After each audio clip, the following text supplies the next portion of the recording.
بھلائیوں سے محبت، برائیوں سے نجات، یہی ہے روح دو عالم، یہی ہے راز حیات۔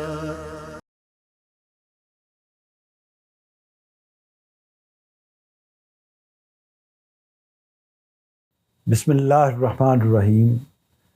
ناظرین کرام، ہماری زندگی کی اگر ہم سب سے بڑی خبر کہیں تو وہ خبر یہ ہے کہ بدلے کا ایک دن آئے گا، جس دن بدلہ دیا جائے گا۔ قرآن مجید میں اس کے لیے یوم الدین کے الفاظ استعمال ہوئے ہیں، یعنی وہ دن جس دن بدلہ دیا جائے گا۔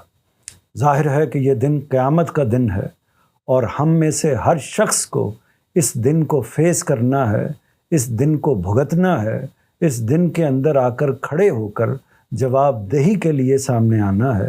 تو یہ دن ہم میں سے ہر شخص کو دیکھنا ہے۔ اب سوال یہ ہے کہ یہ دن کیا ہوگا؟ یہ دن، اس کی تفصیلات قرآن مجید میں، احادیث میں بہت تفصیل کے ساتھ موجود ہیں، لیکن سوال یہ ہے کہ یہ دن کیا ہوگا؟ اس دن کیا واقعہ ہوگا؟ پہلی بات یہ ہے کہ اس دن بدلہ دیا جائے گا۔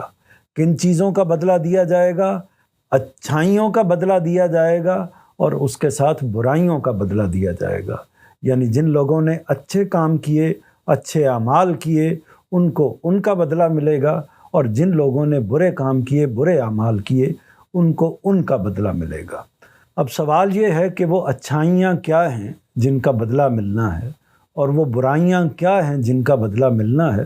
اس کو مختلف طریقے سے بیان کیا جا سکتا ہے، لیکن اگر ہم کیٹیگرائز کریں تو اچھائیوں کو 3 حصوں میں تقسیم کر سکتے ہیں۔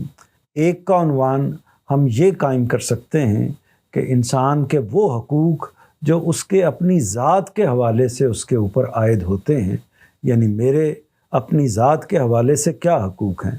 وہ حقوق یہ ہیں کہ اللہ تعالیٰ نے اگر مجھے شعور دیا ہے تو اس شعور کو میں بیدار کروں۔ اسی طرح اللہ تعالیٰ نے اگر مجھے عقل دی ہے تو اس عقل کو بروئے کار لاؤں۔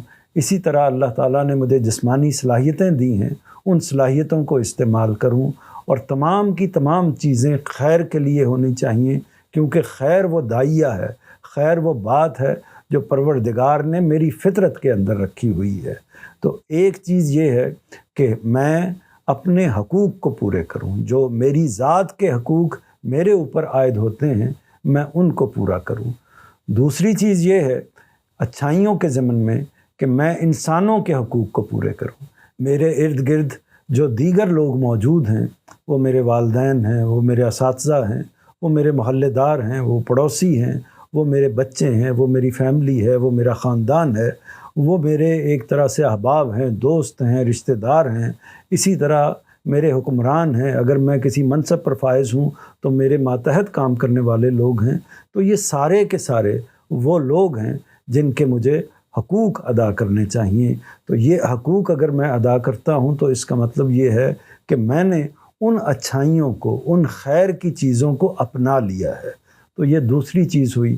تیسری چیز یہ ہوئی اچھائیوں ہی کے ضمن میں، نیکیوں ہی کے ضمن میں، کہ میں انسانوں کے ساتھ ساتھ، اپنی ذات کے ساتھ ساتھ، اپنے پروردگار کے حقوق کا بھی خیال رکھوں۔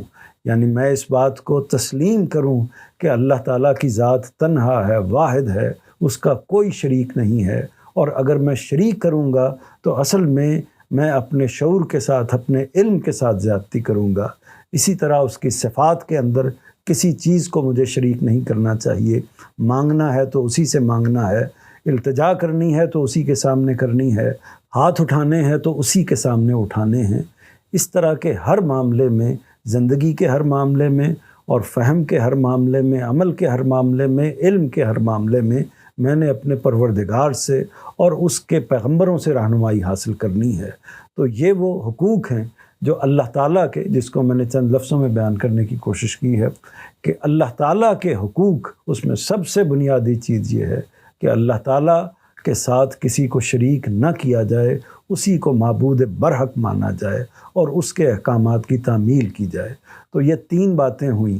ایک بات یہ ہوئی، اگر ہم اچھائیوں کو کیٹیگرائز کرنا چاہیں تو ایک اس کی شکل یہ ہے کہ ہم اپنے حقوق پر غور کریں، دوسری شکل یہ ہے کہ ہم دوسروں کے حقوق دینے کی جگہ پر آ کر کھڑے ہوں، اور تیسری اس کی صورت یہ ہے کہ ہم اپنے پروردگار کے حقوق کا لحاظ کریں اور اس پہلو سے جو بھی ہمارے فرائض بنتے ہیں ہم ان کو ادا کریں۔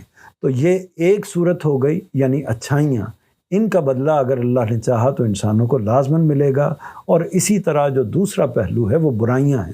برائیاں بھی دیکھیے تو انہی پہلوؤں سے ہیں کہ انسان نے کیا اپنے حقوق ادا کیے ہیں، جو اپنی ذات کے حقوق اس پر عائد ہوتے ہیں ان کو ادا کیا ہے۔ اگر ادا نہیں کیا تو اس کا مطلب ہے کہ اس نے اپنے ان حقوق کی حق تلفی کی ہے، ان کو پورا نہیں کیا۔